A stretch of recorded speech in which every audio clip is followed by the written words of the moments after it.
elle a mis sa mère en prison et vous allez comprendre pourquoi.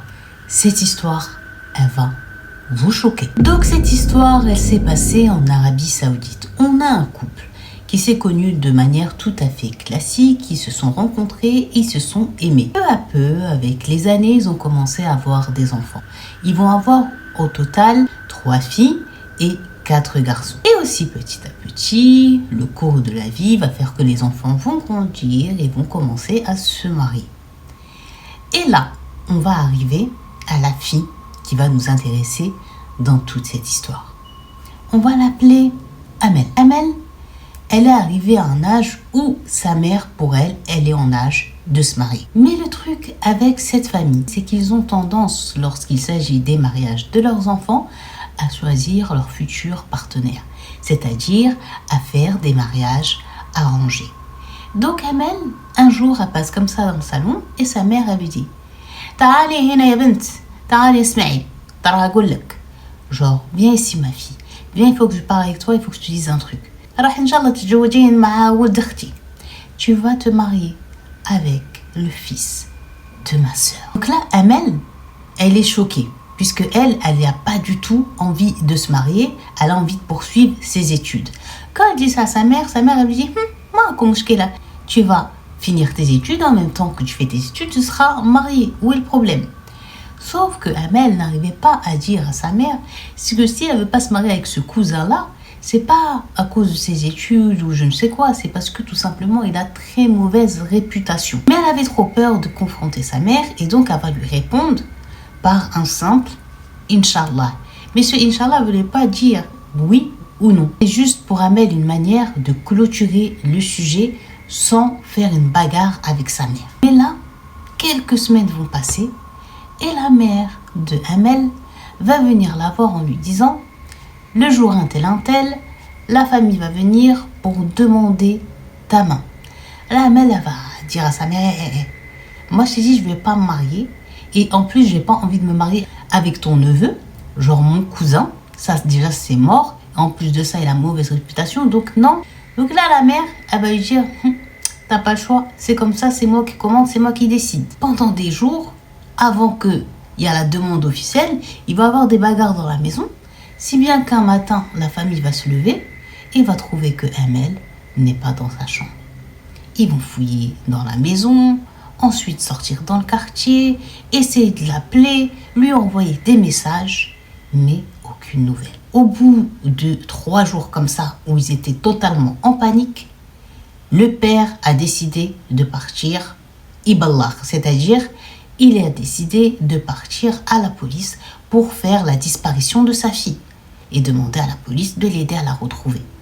Il a donné une photo, il a donné sa description. Quand les policiers vont dire pourquoi elle est partie, le père il va rester un peu vague. Il va juste dire « Oh, parce qu'il y a des problèmes entre elle et sa mère, c'est pour ça. » Sauf que là, dites-vous que tout un mois va passer et aucune nouvelle de Amel. Jusqu'au jour où un matin où la famille de Amel était en train de prendre le petit déjeuner, le téléphone du père va sonner.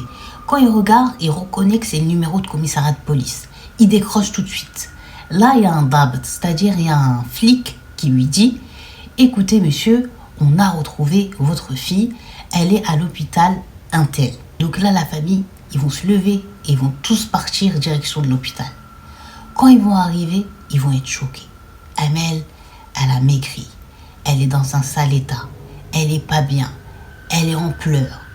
Donc là, la famille, surtout les parents, ils essayent de comprendre qu'est-ce qui s'est passé. Là, les policiers, ils vont les mettre de côté et ils vont leur dire quand votre fille a fugué, elle est tombée sur des gens qui ont fait mine au début de lui tendre la main en lui disant que c'est pas bien, qu'elle était une belle jeune fille, qu'il faut pas qu'elle dorme dans la rue parce qu'il risquerait de lui arriver des choses très graves, etc., etc. Sauf que la fille qui a proposé son aide à Amel, elle a comme vendu Amel à des gens.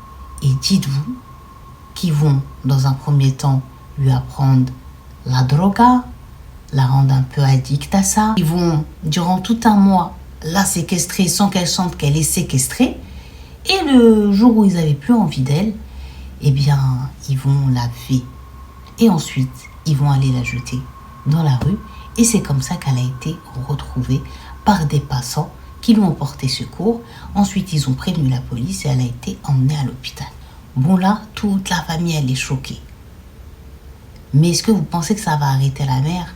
Loin de là, regardez. Donc là, Amel, elle va rester quelques jours à l'hôpital. La police a essayé de mettre la main sur les personnes qui l'ont séquestrée, que la personne qui avait loué l'appartement qu'elle leur a donné la localisation, c'était des faux papiers, donc aucun moyen de retrouver ces personnes qui lui ont fait du mal. Après ça, Amel, elle va ressortir de l'hôpital et elle va aller chez elle. Mais sa mère, elle va accentuer sur elle la pression du mariage en lui disant que maintenant, il n'y aurait plus personne avec ce qui lui est arrivé qui voudrait genre se marier avec elle. Donc maintenant, elle était raspan anha, genre obligée de se marier avec son cousin si elle voulait avoir un avenir, si elle voulait avoir des enfants, etc. Mais Amel, la mère, elle la laisse même pas, la pauvre, se réparer. Elle la laisse même pas oublier. Elle la replonge dans ce qui l'a fait fuir et qui l'a menée au gros problème dans lequel elle a été. Donc là, Amel, elle dit à sa mère, c'est mort, je t'ai dit, tu vas oublier.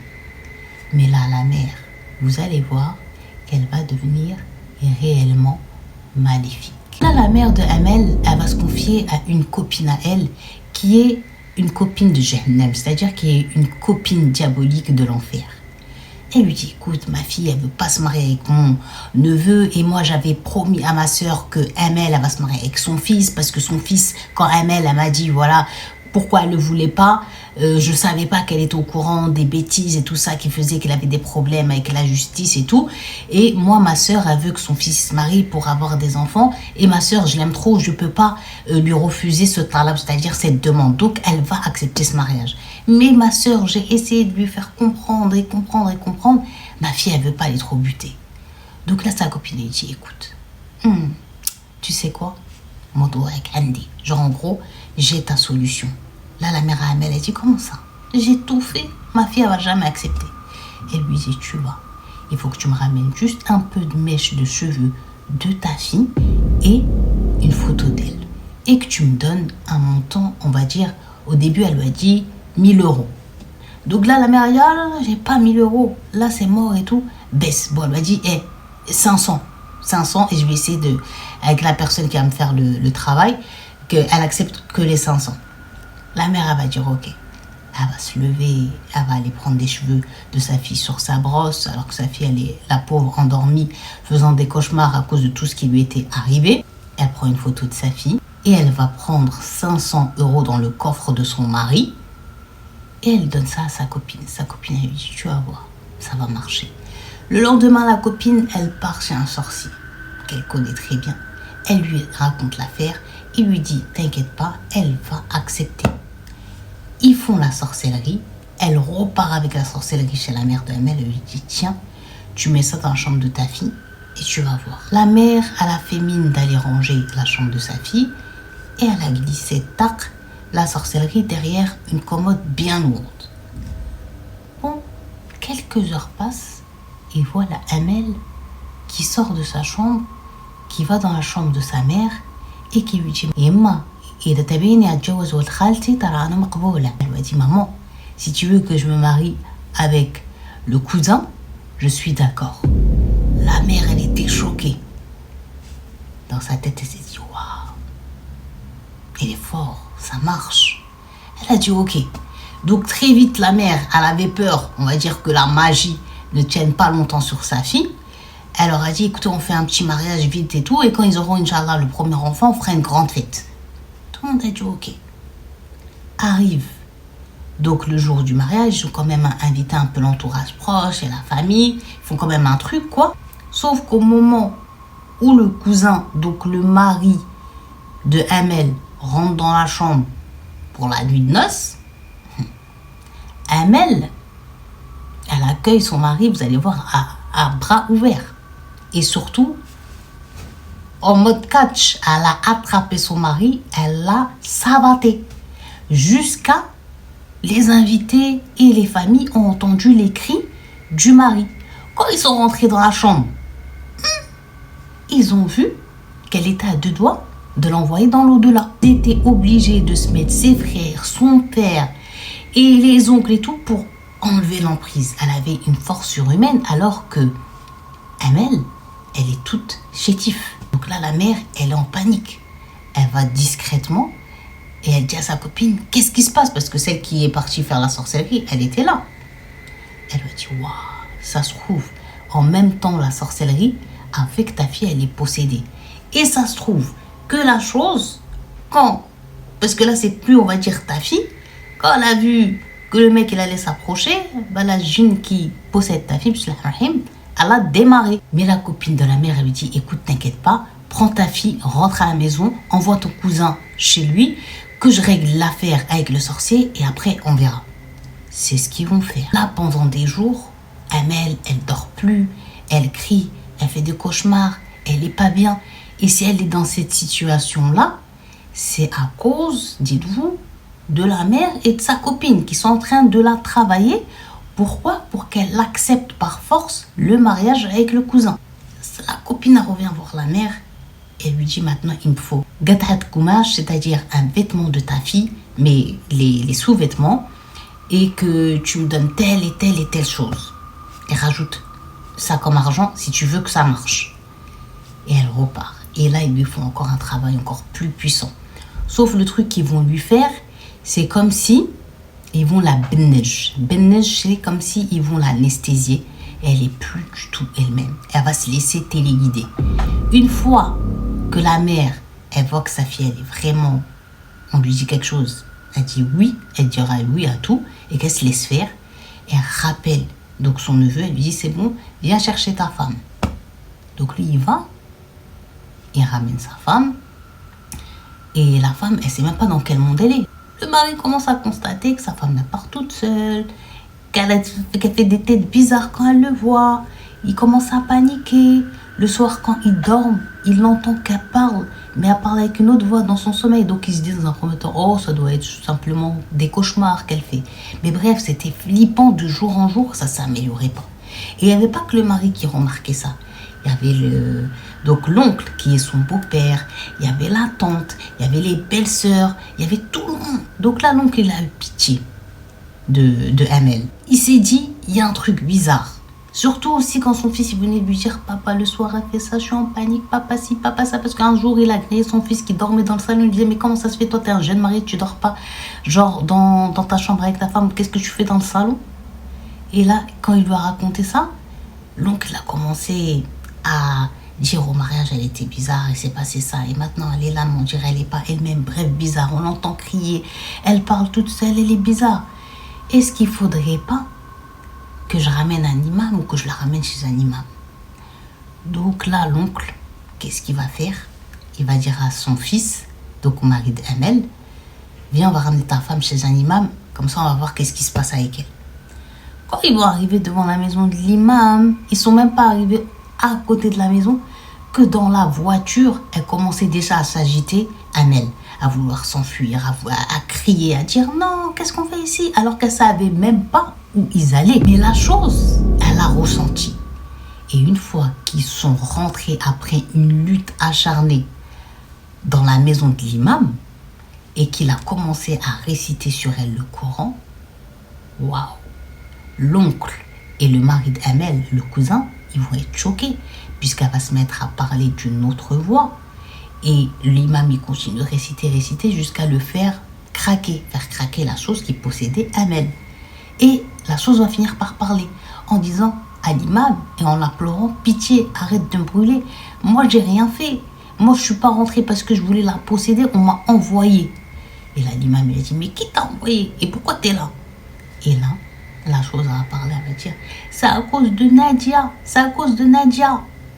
Quand l'oncle et le cousin, ils entendent le prénom Nadia, ils savent c'est qui Nadia. Nadia, c'est la mère de Amel.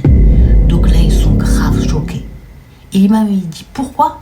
Et là, la chose, elle va dire, parce qu'elle voulait pas se marier et elle a fait une sorcellerie pour sa fille, elle accepte le mariage de lui. Et la chose, comme ça, mais c'est elle montre le cousin. Et il a donné des détails et des détails. Et là, l'imam, il continue de réciter. Parce qu'il essaie de lui faire dire, elle est où la sorcellerie? Est-ce qu'elle est enterrée? Ou elle est cachée? C'est où l'endroit? Mais la chose, elle ne voulait pas dire. Elle voulait pas dire. Donc là, il récite jusqu'à qu'il en peut plus.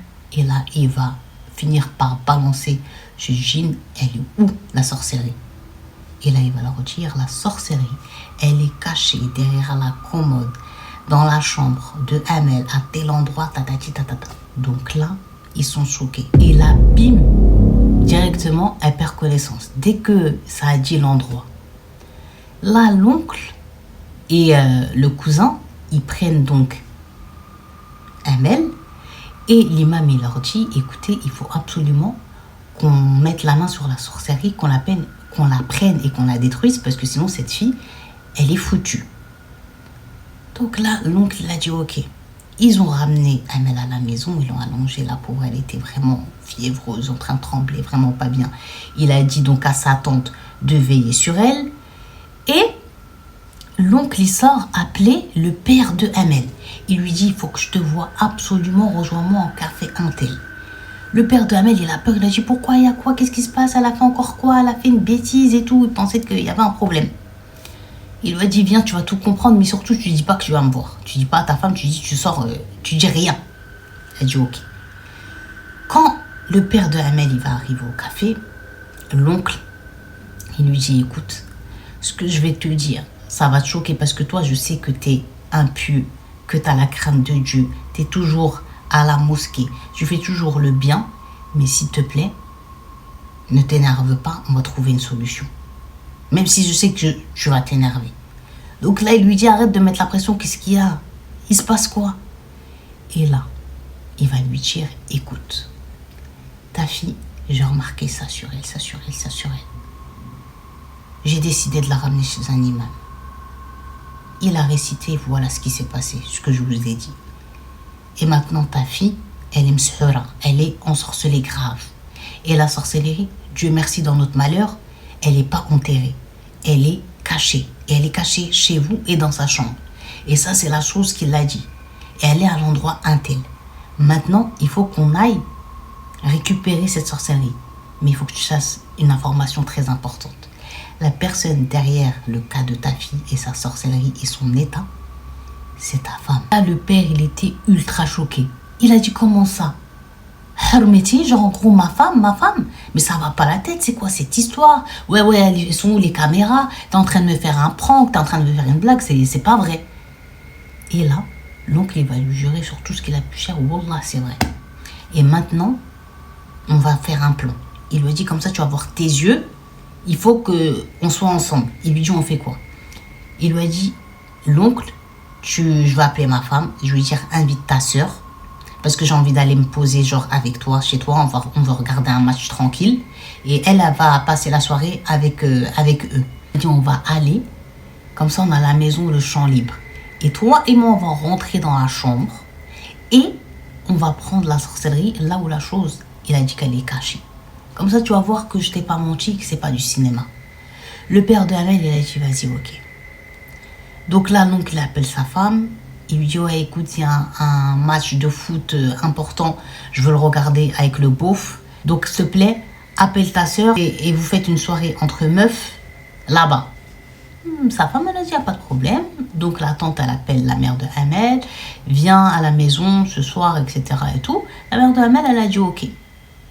La mère de Amel, elle sort de chez elle et quitte la maison. Et l'oncle et son mari, ils étaient cachés dans la voiture. Dès qu'ils l'ont vu qu'elle a quitté, ils sont rentrés, ils ont couru, ils sont montés à l'étage, ils sont partis dans la chambre de Amel, ils sont partis à l'endroit indiqué, ils ont tiré, parce que je vous ai dit, c'est une commode qui était lourde, ils l'ont tiré, comme la chose elle avait décrit, ils ont trouvé. Le père, il a pleuré instantanément. Bam, ses larmes, ils ont collé, il était choqué. L'oncle, pareil, il était choqué. Là, ils ont pris la sorcellerie, et ils ont appelé l'imam, ils ont dit on l'a trouvé, voilà. L'imam, il leur a dit tout de suite, vous venez chez moi. Donc tout de suite, ils vont chez l'imam. L'imam, il prend la sorcellerie. Il commence à l'ouvrir et à réciter. Au même moment que lui, il est en train d'ouvrir la sorcellerie et réciter, Amel, là-bas, elle va se mettre à hurler, à crier. Donc sa mère, ses belles-sœurs, sa tante, donc ses belles-sœurs qui sont ses cousines, ils vont paniquer, qu'est-ce qui se passe et tout. Elle va tellement hurlé, ils ont dit d'un seul coup, qu'est-ce qui va se passer?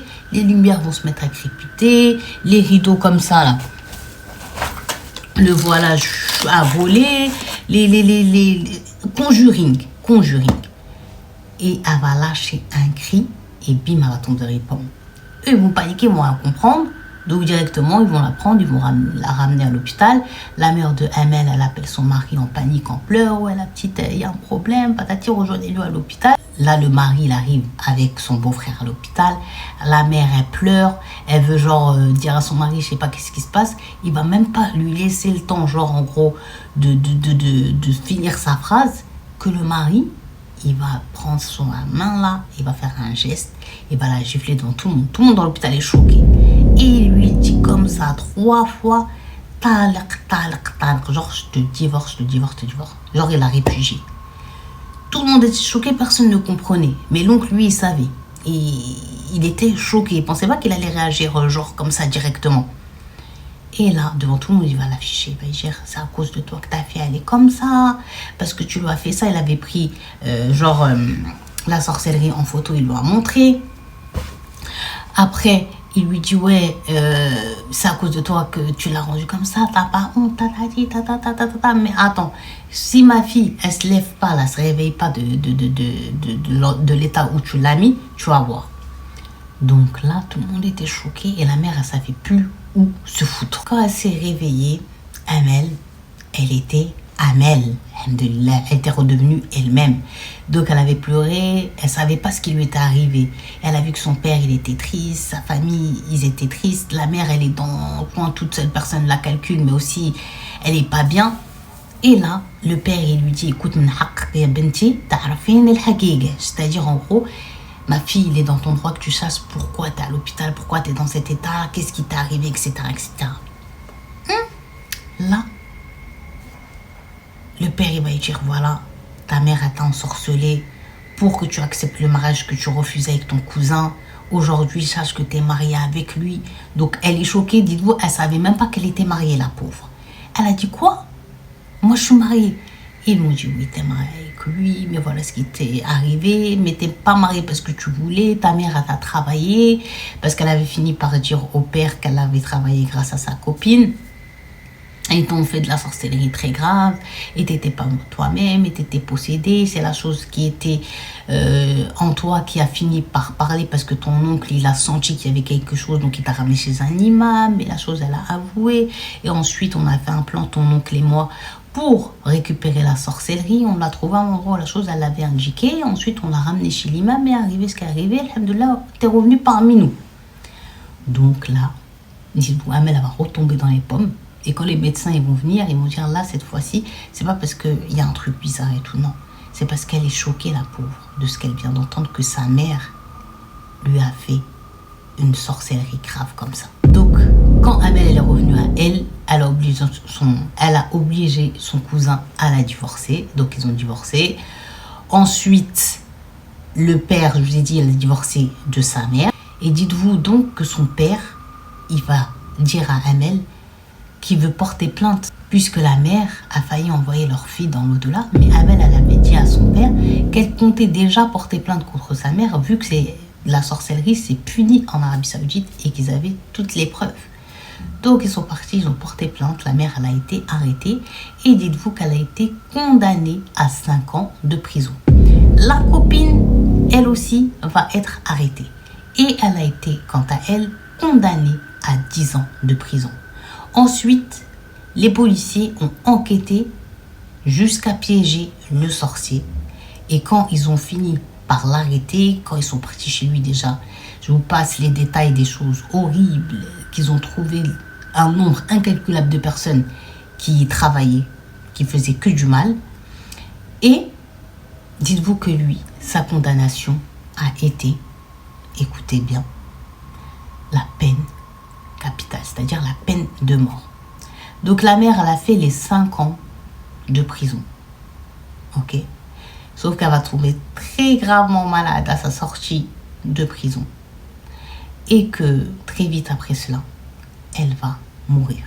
Elle voulait que sa fille lui pardonne dans ses derniers instants, Mais Amel a été tellement choquée, toutes les épreuves qu'elle a eues à cause de ce mariage, à cause de la sorcellerie et tout, qu'elle lui a dit que ça lui était impossible puisqu'elle va ruiner sa vie. Et la mère, elle est morte comme ça. C'est pas une histoire de fou. Donc dites-moi ce que vous en pensez en commentaire et surtout, comme dit Amel, si vous auriez été vous, Amel, est-ce que vous auriez aussi porté plainte contre votre mère si vous auriez appris qu'elle vous a fait une sorcellerie grave, magie noire qui aurait pu vous tuer?